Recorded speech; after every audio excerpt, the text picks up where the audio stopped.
What's going on, guys? It's Jimmy here. Welcome to our daily show where we discuss everything going on here in our country that you need to know about here on a daily basis, including money, investing, the stock market, the fourth stimulus package update, and stimulus check update. If you haven't subscribed to our YouTube channel, make sure to click the subscribe button down below. It's completely free to do so, and I will keep you up to date here with everything. President Biden has now officially backed a federal gas tax holiday, and he also calls on states to all go and pause their state gas taxes. This could mean between the federal gas tax and state gas taxes, this could mean anywhere from like 50 cents a gallon up to like 70 cents a gallon, somewhere in there between the federal gas tax and state gas taxes combined. It depends on what your state gas tax is. Every state gas tax varies. But President Biden has now called on Congress to pause the federal gas tax. He's weighing, or he alluded to the diesel gas tax as well, even if you don't buy diesel. That would help lower food prices and anything you buy at the store, because it all has to be delivered via a semi truck. And he also had said here a day or two before that he was open to sending Americans money to pay for gas via debit cards or gas rebate cards, which really could just end up being a fourth stimulus check, because direct deposit or paper checks are a lot easier to send out than debit cards, especially with chip shortages. You can even see this headline here. Yeah, directly from the Washington Post. White House exploration of gas rebate cards, aka debit cards that you could just basically pay for gas with, would be complicated by, or are complicated by, chip shortages. Remember that we have a chip shortage all across the world because of supply chain issues and from the pandemic.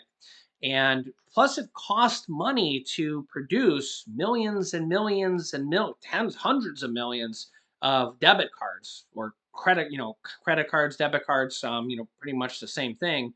It costs money to make those, right? Where sending a direct deposit really doesn't cost anything. The government can just send millions of those out instantly. It costs basically nothing. Paper checks actually cost money because they have to print them. There's ink, there's paper, and then they have to mail them. So direct deposit is actually the cheapest option for the government. You think about sending 100 million of them. That's direct deposit is the cheapest. Plus, it's the fastest for people because if you have direct deposit, you literally get it the same day or the next day, depending on your bank. Where if you have to wait for a paper check, the snail mail, it's literally called that for a reason. And some people, it gets lost in the mail. There's a lot of people that threw their checks out or their debit cards out because they thought they were junk mail. Yeah, I have a major headline here. I actually had some people saying, I'll show you the headline. Yeah, you can see here 10 million people missing out on their stimulus. Yeah, 10 million people missing out on their stimulus. And I had a lot of people say, why would 10 million people be, we don't know how many, but a lot of people, potentially millions of them, threw away either their paper stimulus checks or their debit cards. There was actually several million people that the IRS sent out debit cards to in the last stimulus check round because they didn't have their banking information. So the IRS opted to send them debit cards in the mail, and people thought they were junk mail. So they just pitched it, didn't even open it. You say, oh, they're just going through the mail. Oh, this is junk, this is junk, this is junk. And the IRS knows that a lot of them just didn't get cashed. So think about how many, just the odds and numbers. Say they sent out, I don't know how many they sent out, but let's just say they sent out 10 million. Think about how many just got thrown away by accident. I mean, that for sure there was some. So yeah, it's not like they did it on purpose. Yeah. And remember, if you didn't get stimulus check 1 or 2, you claim it via a tax return for 2020. If you didn't get stimulus check number 3, you claim it via a 2021 tax return. They're not sending those out anymore. So that's how you get it. You file a tax return. You can also get it via going to getyourrefund.org, which is a official government website. And you can see here you can get your stimulus checks or your tax refunds here or your child tax credits here. And you can actually get this for free here. Yeah. It's a nonprofit service. So, yeah. How do I get my stimulus payments here? Yeah. They're basically just going to file a tax return for you here on this.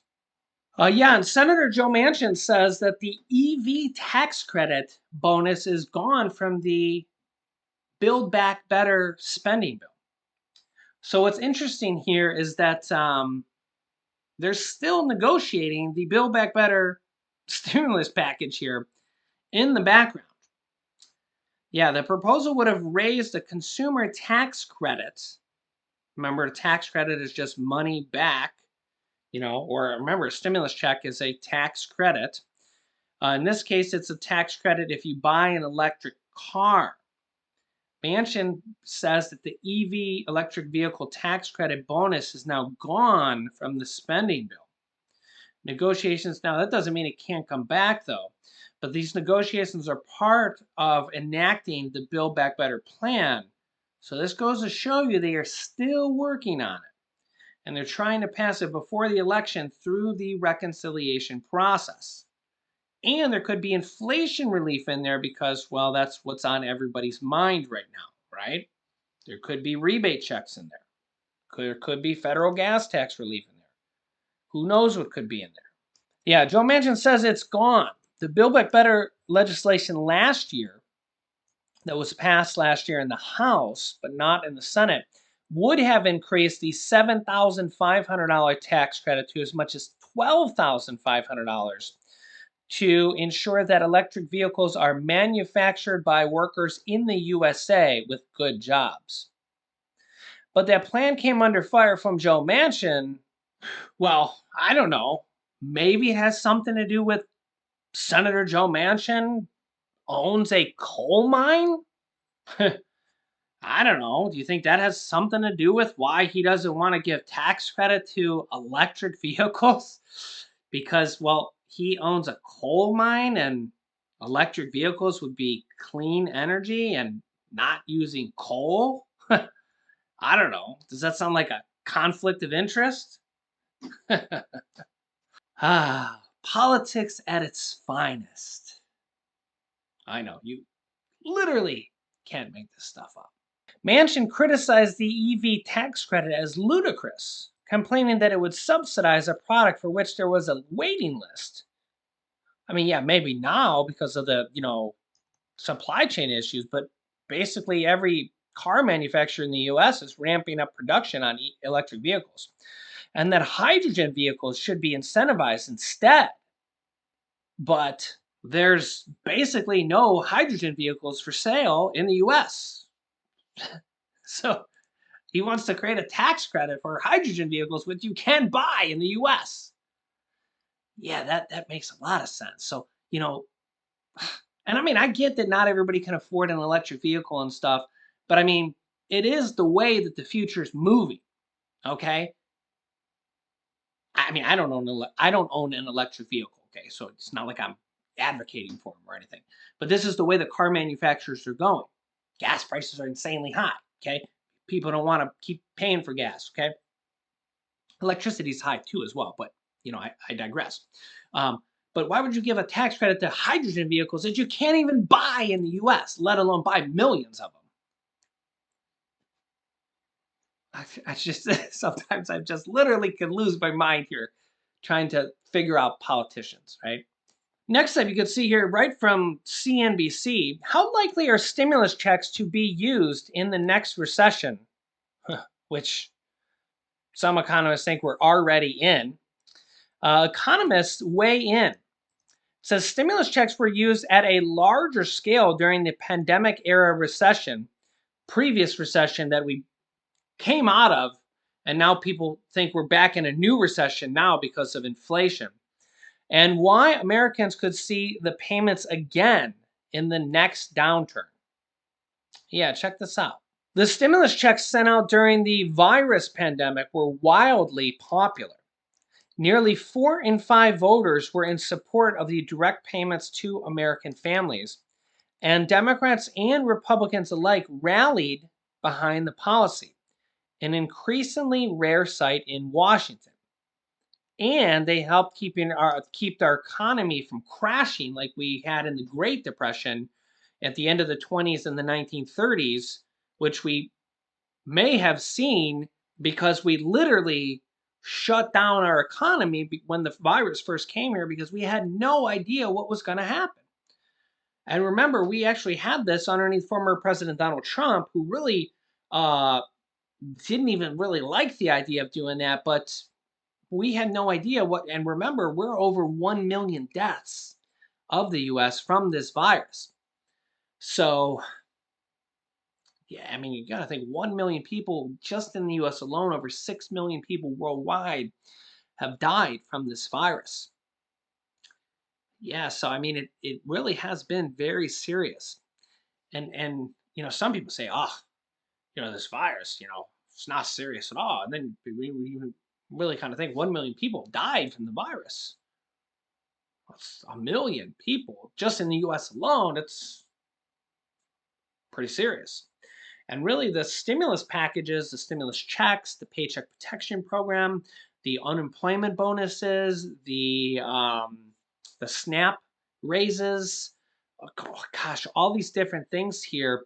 Now, these state stimulus checks, state tax rebates, and pausing the gas taxes, all these different things here. There's probably several I'm forgetting. Pausing the student loans for over 2 years, student payment pauses for over 40 million people.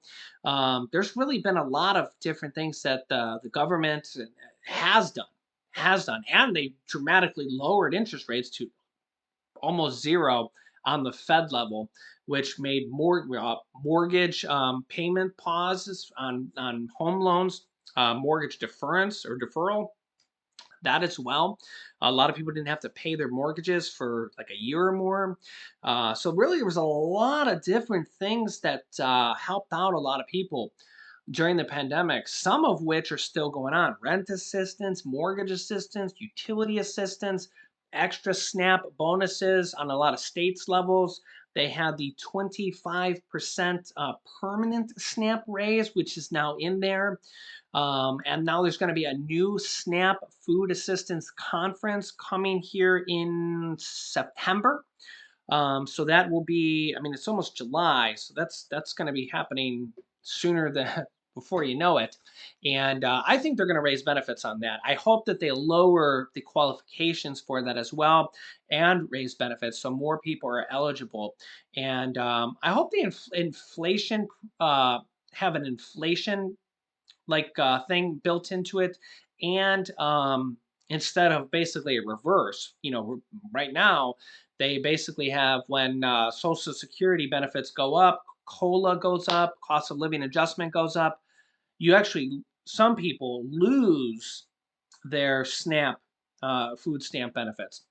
I think that they need to have that reversed, right? When inflation goes up, the food assistance benefits should go up, not down, right? I mean, like how does it go the other way? Like, I mean, if you think about it, if that continues to happen in several years, there's going to be nobody left on food assistance. The inflation is just going to make everybody like whittled down to zero. Before you know it, instead of 40 million people on food assistance, there'll be zero, right? I mean, it's crazy. I mean, I guess yeah, I mean, because really people on SSI are even getting whittled down on food assistance. I mean, who's going to be left? I know. See, sometimes trying to figure out politicians and government and yeah, government policies, it's just like, yeah, I know. One of these days, I should just, run for Congress, which I do not want to do because it's just too much bureaucracy on both sides and red tape and all this stuff. But it'd be nice to just fix a lot of this stuff, right? But the problem is to fix a lot of the stuff you have to deal with getting the votes, right? I know. It's a nightmare, right? There's just so many problems, so many programs and so many things here, you know. And it's tough because it's like you need tax dollars coming in, but nobody wants to raise taxes. No president wants to raise taxes, and then nobody wants to pay taxes. Nobody wants to pay more taxes. It's yeah, it's just the whole system is just it's a tough situation. Tough situation.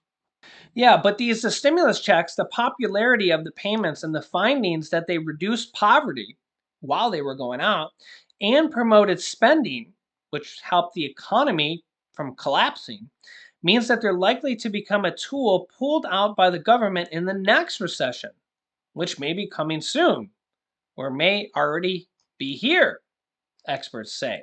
Quote, I expect the stimulus checks to be used again, said Claudia Sam, a macroeconomic policy consultant and former Federal Reserve economist.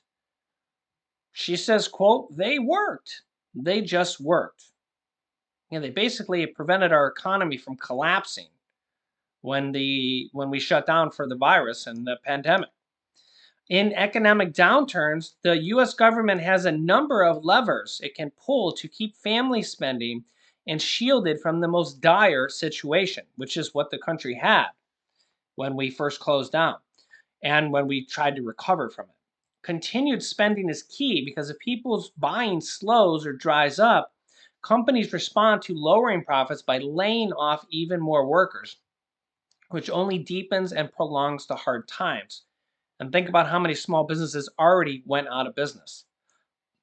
Relief strategies include enhancing unemployment benefits, boosting food stamps, temporary slashing taxes, and sending out stimulus checks, all of which happened in the last recession and, from the pandemic. Yeah, and you can see here the government deployed stimulus checks in the 2001 and 2008 recessions.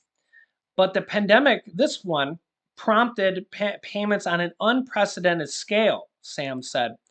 This COVID recession was the first time that multiple rounds were sent out.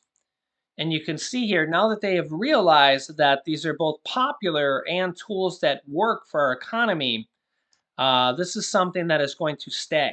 This is something that's going to stick around. The 3 rounds of stimulus checks that were $1,200 in April of 2020, $600 in December of 2020 or January of 2021, and $1,400 in March of 2021. And checks can make an impact within days. And they point out that stimulus checks can have unique advantages compared with other forms of aid. For one, they go out to people quickly. Quote, the bottom falls out in a recession, so it's important to blunt the fall. Checks do that well. The second and third rounds went out within days. Yeah. No other relief program came anywhere close. The payments also stimulate the economy in a short amount of time. Research on the stimulus checks show that people spend about half of the checks and they do so quickly. Also, stimulus can stabilize demands. In the end, stimulus checks made the pandemic era recession less severe, said Zachary Parolin, a research scientist at the Center on Poverty and Social Policy at Columbia University. The first 2 payments alone were found to lift more than 11.7 million Americans out of poverty, including more than 2 million seniors and 3 million children.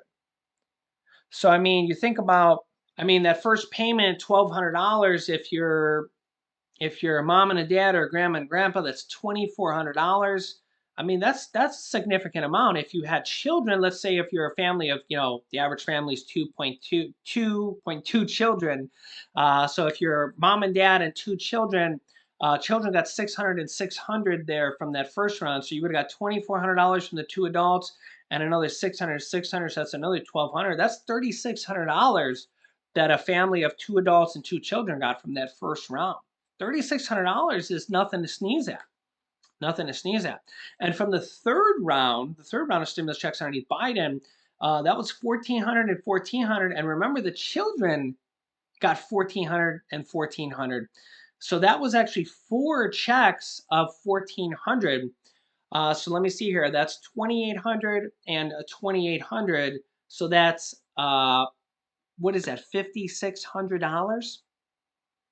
That's a lot of money. I mean, that's enough to say, bring somebody out of poverty for time being. I mean, that's enough to pay rent, buy food, and say, all right, I'm comfortable for a little bit. That's enough to catch up. Yeah. So yeah, that's definitely something that, and now you got to think inflation's really hurting a lot of people, and midterm elections are coming up, and if you just seen in my last video or two, President Biden says they will have paid by the end of the year $1.6 trillion of the federal deficit now.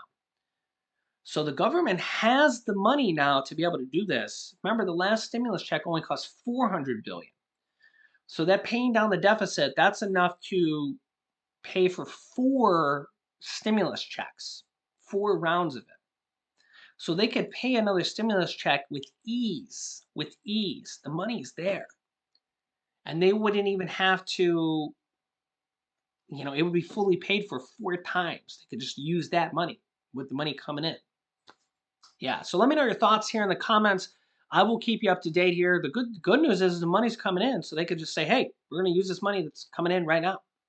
We're running a surplus. So make sure to subscribe down below to our YouTube channel. It's completely free to do so. After you click subscribe, so you don't miss out on new videos, click the bell icon so you get notifications when we go live, which is every day at 10 a.m., 3 p.m., and 8 p.m. Eastern Standard Time. You can click here to see my newest video on $2,400 Social Security raises, a bill that was just introduced in Congress.